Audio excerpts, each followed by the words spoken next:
से ही महाप्रभु जी वहां पहुंचे,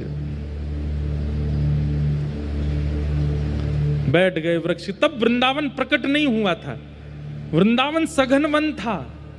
वृंदावन में अभी रास्ते भी नहीं बने हैं। वृंदावन केवल दो पहचान थी वृंदावन की, एक श्री यमुना जी, दूसरे गिरिराज जी।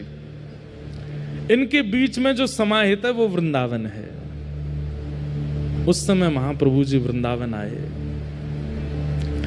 और यमुना के तट चलते चलते चलते चलते चलते जैसे ही सुगंधी आई रज की, समझ गए महाप्रभु जी यही है वो वृंदावन।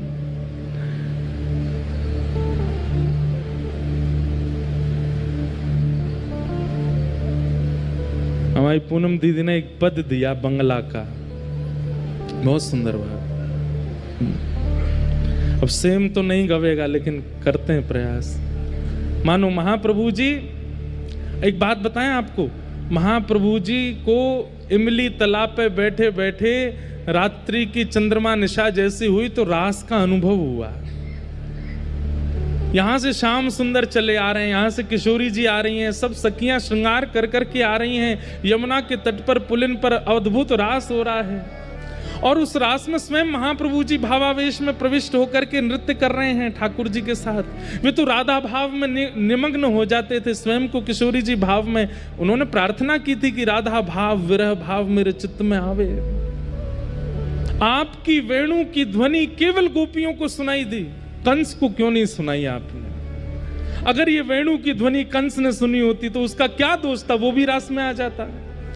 ये वेणु की ध्वनि अगर आपने दंतवक्र शिशुपाल को सुनाई होती तो वो भी आ जाते। महाप्रभु जी इतने दयावंत हृदय के, उनके मन में आया कि द्वापर युग में बजी वंशी कदम्ब वृक्ष के नीचे वो वंशी कंस को क्यों नहीं सुनाई दी। ठाकुर जी ने पक्षपात किया।